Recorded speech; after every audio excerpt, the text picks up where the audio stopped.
നമ്മുടെ രാജ്യം നാളിന്ന് വരെ കാത്തു സൂക്ഷിച്ചത്, ഈ രാജ്യത്തിൻ്റെ ചരിത്രം തലമുറകൾക്ക് നാം പകർന്നു കൊടുക്കുന്നത്, നമ്മൾ ചവിട്ടി നിൽക്കുന്ന കടത്തനാടിൻ്റെ മണ്ണും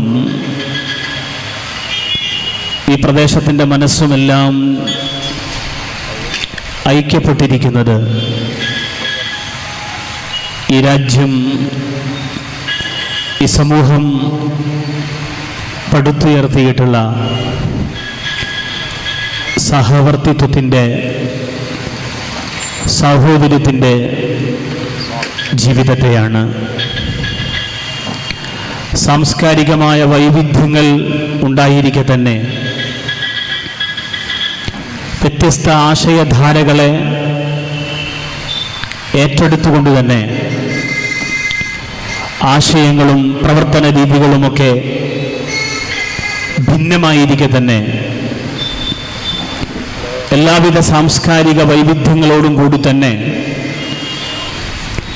പരസ്പരം ചേർന്ന് നിന്നുകൊണ്ട് മുന്നോട്ട് പോകുവാൻ നമുക്ക് എന്നുള്ളതായിരുന്നു അഭിമാനത്തോടുകൂടി നമ്മൾ പറയുകയും പ്രഖ്യാപിക്കുകയും ചെയ്യുന്നത്. നമ്മുടെ ഓരോ ഗ്രാമപ്രദേശങ്ങളും ഈ സൗഹൃദത്തിൻ്റെയും സഹവർത്തിത്വത്തിൻ്റെയും ഏറ്റവും ഉന്നതമായ ജീവിത മാതൃകകൾ നമ്മുടെ മുമ്പിൽ കോറിയിട്ടിട്ടുണ്ട്. വടകരയെ സംബന്ധിച്ചിടത്തോളം അതിൻ്റെ സാംസ്കാരിക തനിമ തന്നെ കേരളം ഉയർത്തിപ്പിടിക്കുന്ന സാംസ്കാരിക വൈവിധ്യങ്ങളുടെ കൂടി ഭാഗമായിട്ടാണ് എന്നതും ഒരു യാഥാർത്ഥ്യമാണ്. അങ്ങനെയുള്ള നമ്മുടെ രാജ്യത്തിൻ്റെ, നാം അധിവസിക്കുന്ന ഭൂപ്രദേശത്തിൻ്റെ, നമ്മുടെ ഓരോരുത്തരുടെയും ഇടങ്ങളിലേക്കാണ് സംഘപരിവാര ഫാഷിസം, വിദ്വേഷത്തിൻ്റെ വംശീയതയുടെ കഴുകണ്ണുമായിട്ട് പറന്നിറങ്ങിയിട്ടുള്ളത് എന്ന് നമുക്ക് കാണാൻ സാധിക്കും. ഇന്നത് അതിൻ്റെ അധികാര രൂപം കൊണ്ട് അതെത്രയോളം രൗദ്രഭാവമാണ് പ്രകടിപ്പിച്ചുകൊണ്ടേയിരിക്കുന്നത് എന്ന് ഈ പ്രബുദ്ധ സദസ്സിൻ്റെ മുമ്പിൽ വിശദീകരിക്കേണ്ടതില്ല. നമ്മുടെ രാജ്യം നാളിന്ന് വരെ കാത്തു സൂക്ഷിച്ച വൈവിധ്യങ്ങളെ, സഹവർത്തിത്വത്തെ സാരമായ രൂപത്തിൽ പരിക്കേൽപ്പിച്ചുകൊണ്ട് തന്നെയാണ് വംശീയ സംഘപരിവാര രാഷ്ട്രീയം മുന്നോട്ട് പോയിക്കൊണ്ടിരിക്കുന്നത് എന്നത് നാം അനുഭവിച്ചുകൊണ്ടിരിക്കുന്ന ഒരു യാഥാർത്ഥ്യമാണ്. ഇങ്ങനെയുള്ള വെറുപ്പിൻ്റെ, വിദ്വേഷത്തിൻ്റെ രാഷ്ട്രീയം നമ്മുടെ രാജ്യത്തെ ജനവിഭാഗങ്ങളെ ഭിന്നിപ്പിച്ചുകൊണ്ടിരിക്കുന്ന, വിശ്വാസ ആശയധാരകൾക്കിടയിൽ വെറുപ്പ് പടർത്തിക്കൊണ്ടിരിക്കുന്ന ഒരു കാലത്ത് മനുഷ്യപക്ഷത്ത് നിന്നുകൊണ്ട്, നന്മയുടെ പക്ഷത്ത് നിന്നുകൊണ്ട്, ധാർമ്മികതയുടെ പക്ഷത്ത് നിന്നുകൊണ്ട് എല്ലാവിധ ആളുകളും ജനവിഭാഗങ്ങളും സംസാരിക്കുക, ഇടപെടുക എന്ന് പറയുന്നത് സാമൂഹിക ധർമ്മമായിരിക്കുന്ന ഒരു കാലഘട്ടത്തിലാണ് നമ്മൾ ജീവിച്ചുകൊണ്ടേയിരിക്കുന്നത്. നമ്മുടെ രാജ്യത്തെ രാഷ്ട്രീയ പ്രസ്ഥാനങ്ങൾക്ക് നിർവഹിക്കാനുള്ളത് ഈ സാമൂഹിക ധർമ്മമാണ്. നമ്മുടെ രാജ്യത്തെ കലാ സാംസ്കാരിക കൂട്ടായ്മകൾക്ക്, സാംസ്കാരിക പ്രവർത്തകന്മാർക്ക് എല്ലാവർക്കും നിർവഹിക്കാനുള്ളത് ഈ ധർമ്മമാണ്. ആത്മീയതയുടെ പക്ഷത്ത് നിന്നുകൊണ്ടും, മതങ്ങളുടെ പക്ഷത്ത് നിന്നുകൊണ്ടും, ധാർമ്മികതയുടെ പക്ഷത്ത് നിന്നുകൊണ്ടുമെല്ലാം മനുഷ്യർ അഭിമുഖീകരിക്കുന്ന ഈ ജീവൽ പ്രശ്നത്തെ തന്നെയാണ് എല്ലാവർക്കും കൈകാര്യം ചെയ്യാനുള്ളത് എന്നത് ഒരു യാഥാർത്ഥ്യമാണ്. എന്നാൽ മതേതര പക്ഷത്ത് നിന്നുകൊണ്ടുള്ള സംഘപരിവാര ഫാഷിസത്തിനെതിരായ ചെറുത്തുനിൽപ്പിന്റെ ശബ്ദങ്ങളെ ദുർബലപ്പെടുത്തുന്ന രൂപത്തിലാണ് കേരളത്തിലെ ഇടതുപക്ഷം കഴിഞ്ഞ കുറച്ചു നാളുകളായി പ്രവർത്തിച്ചുകൊണ്ടേയിരിക്കുന്നത് എന്നത് നമ്മൾ അനുഭവിക്കുന്ന ഒരു വെല്ലുവിളിയാണ്. നമ്മുടെ രാജ്യം അഭിമുഖീകരിക്കുന്ന പ്രതിസന്ധിയാണ്.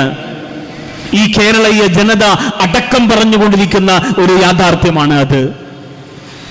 ധാരാളം അനുഭവങ്ങൾ നമ്മുടെ മുമ്പിലുണ്ട്. സവിസ്തരം ഇവിടെ പ്രഭാഷണങ്ങളിൽ അത് വിശദീകരിക്കപ്പെടും.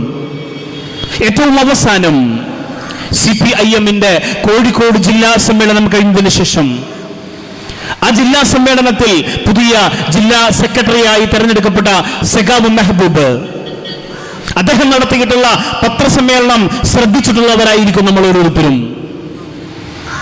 വളരെ കൃത്യതയോടുകൂടി അദ്ദേഹം സൂചിപ്പിച്ച ഒരു കാര്യമുണ്ടല്ലോ, ഏറെ ഞെട്ടലോടുകൂടിയിട്ടാണ് കോഴിക്കോട് ജില്ലയിലെ ന്യൂനപക്ഷങ്ങൾ, മതജന വിഭാഗങ്ങൾ അത് കേട്ടിരുന്നത്.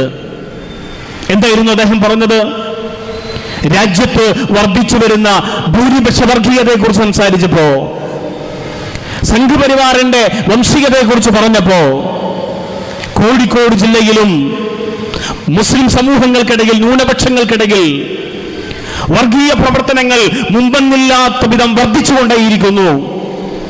അത്തരം പ്രവർത്തനങ്ങൾക്കെതിരെ ജാഗ്രതയോടെയായിരിക്കും മുന്നോട്ട് പോവുക എന്ന് സഖാവ് സൂചിപ്പിക്കുകയുണ്ടായി. ബഹുമാനത്തോടുകൂടി, ആദരവോടുകൂടി സഖാവിനോട് സൂചിപ്പിക്കാനുള്ളത് എന്താണ് നിങ്ങൾ ഉദ്ദേശിച്ചത്?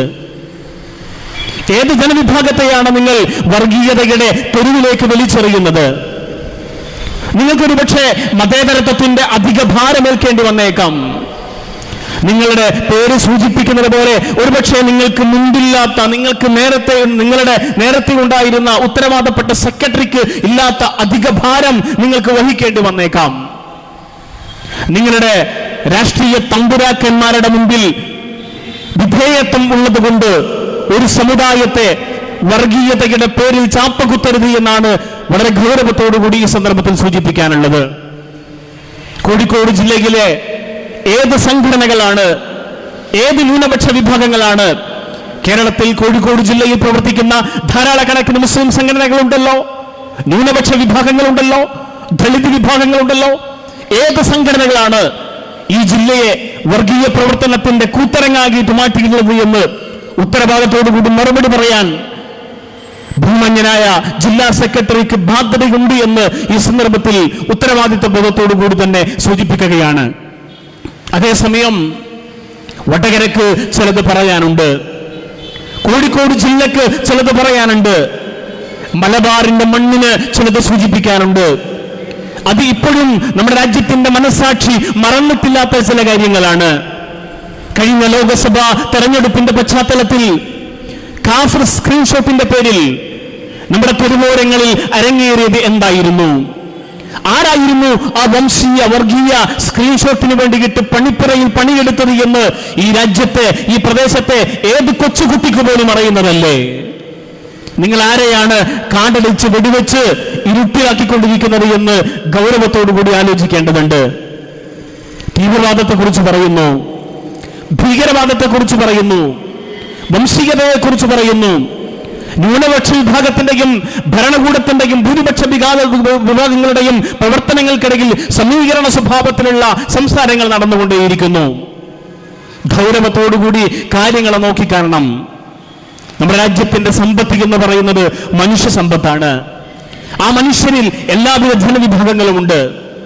മതങ്ങളിൽ, ആശയങ്ങളിൽ, സംസ്കാരങ്ങളിൽ വൈവിധ്യങ്ങൾ ഉണ്ടായിരിക്കെ തന്നെ ആ വൈവിധ്യങ്ങൾ ഉൾക്കൊണ്ടുകൊണ്ട് തന്നെ മുന്നോട്ട് പോകുന്ന മനുഷ്യർക്കിടയിൽ വിഭാഗീയതയുടെ വിഷവിത്തുകൾ പതിക്കാൻ ഇടതുപക്ഷം മുന്നോട്ട് വരാൻ പാടില്ല എന്നാണ് ഗൗരവത്തോടുകൂടി ഈ സന്ദർഭത്തിൽ സൂചിപ്പിക്കാനുള്ളത്.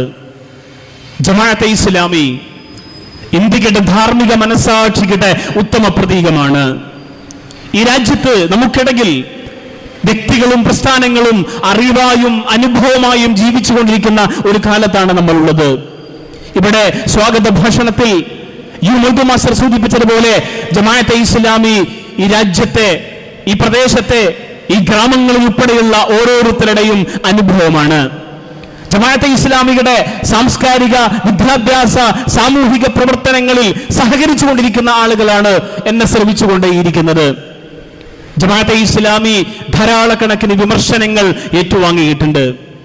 എന്തുകൊണ്ട് എന്ന് ചോദിച്ചാൽ ജമാഅത്തെ ഇസ്ലാമി ആശയങ്ങളിൽ അടയിരിക്കുന്ന പ്രസ്ഥാനമല്ല, ആശയങ്ങളെ പ്രാവർത്തികമാക്കുന്ന ഒരു പ്രസ്ഥാനമാണ്. ആശയങ്ങളെ പ്രയോഗവൽക്കരിക്കുന്ന പ്രസ്ഥാനങ്ങൾക്ക് വിമർശനങ്ങൾ ഏറ്റുവാങ്ങേണ്ടി വരും. വിമർശനങ്ങളുടെ കൂരമ്പുകൾ ഈ പ്രസ്ഥാനം ഏറ്റുവാങ്ങിയിട്ടുണ്ട്. തെരുവുകളും പേജുകളുമെല്ലാം തെറിപ്പാട്ട് കൊണ്ട് അഭിഷേകം ചെയ്തിട്ടുണ്ട്. എന്നിട്ട് പോലും എന്തുകൊണ്ട് ഇസ്ലാമിക പ്രസ്ഥാനം എന്ന് ചോദിച്ചാൽ ഒരുപാട് മനുഷ്യർ ഈ പ്രസ്ഥാനത്തിലേക്ക് കടന്നു വന്നു. ഇതിന്റെ ഒപ്പം ജീവിക്കുവാൻ പ്രസ്ഥാനത്തിന്റെ വിദ്യാഭ്യാസ, സാമൂഹിക, സാംസ്കാരിക ഉത്തരവാദിത്തങ്ങൾ ഏറ്റെടുത്തുകൊണ്ട് മുന്നോട്ട് പോകുവാൻ സാധിച്ചിട്ടുണ്ട് എന്നത് സന്തോഷകരമായ കാര്യമാണ്. ജമാഅത്തെ ഇസ്ലാമിക്ക് വിമർശനങ്ങളെ ഒട്ടുമേ ഭയമില്ല. നേരത്തെ ഇവിടെ സൂചിപ്പിച്ചതുപോലെ സോഷ്യൽ ഓഡിറ്റിന് വിധേയമാകുന്ന ഒരു പ്രസ്ഥാനമാണ് ജമാഅത്തെ ഇസ്ലാമി. ഇവിടെ രാജ്യത്തിന്റെ മനസ്സാക്ഷികൾ താല്പര്യമുള്ള, ധാർമ്മികതയിൽ താല്പര്യമുള്ള, നേരത്തെ ഞാൻ സൂചിപ്പിച്ചതുപോലെ നമ്മുടെ രാജ്യത്തിന്റെ ചരിത്രം, പാരമ്പര്യം, സഹവർത്തിത്വത്തിന്റെ ജീവിതത്തിൽ താല്പര്യമുള്ള ഒരു പ്രസ്ഥാനം എന്ന അർത്ഥത്തിൽ നമ്മുടെ നാട് അഭിമുഖീകരിക്കുന്ന വിഷയങ്ങളെക്കുറിച്ച് ഗൗരവത്തോടുകൂടി ആലോചിക്കുക, അതിൽ അസ്വസ്ഥതകൾ സൃഷ്ടിക്കുന്ന ആളുകളോട് നിരന്തരമായി സംവദിച്ചുകൊണ്ടേയിരിക്കുക, ആരോഗ്യപരമായ സംവാദത്തിന്റെയും സൗഹൃദത്തിന്റെയും രാഷ്ട്രീയത്തെ ഉയർത്തിപ്പിടിച്ചുകൊണ്ട് തന്നെയാണ് ജമാഅത്തെ ഇസ്ലാമി മുന്നോട്ട് പോകുന്നത്. നമ്മുടെ രാജ്യം അഭിമുഖീകരിക്കുന്ന ഇത്തരം വിഷയങ്ങളെക്കുറിച്ച് കാലിക പ്രസക്തമായ ആലോചനകളാണ് ഈ സന്ദർഭത്തിൽ വടകരയുടെ ഈ സാംസ്കാരിക സായാഹ്നം നമ്മൾ അഭിമുഖീകരിക്കുന്നത്. ജമാഅത്തെ ഇസ്ലാമിയെ കേൾക്കുവാൻ വളരെ സന്തോഷത്തോടുകൂടി എത്തിച്ചേർന്നിരിക്കുന്ന മുഴുവൻ സഹോദരന്മാർക്കും സഹോദരിമാർക്കും ജമാഅത്തെ ഇസ്ലാമി കോഴിക്കോട് ജില്ലാ കമ്മിറ്റിയുടെ അഭിവാദ്യങ്ങൾ നേർന്നുകൊണ്ട് ഈ പരിപാടിയുടെ ഔപചാരികമായ ഉദ്ഘാടനം നിർവഹിക്കാൻ ജമാഅത്തെ ഇസ്ലാമി ഹിന്ദ് കേരള ഘടകത്തിന്റെ ഉപാധ്യക്ഷൻ VT അബ്ദുള്ള കോയ തങ്ങളെ ആദരപൂർവ്വം ക്ഷണിച്ചുകൊണ്ട് അവസാനിപ്പിക്കുന്നു. അസ്സലാമു അലൈക്കും വറഹ്മത്തുള്ളാഹി വബറകാതുഹു.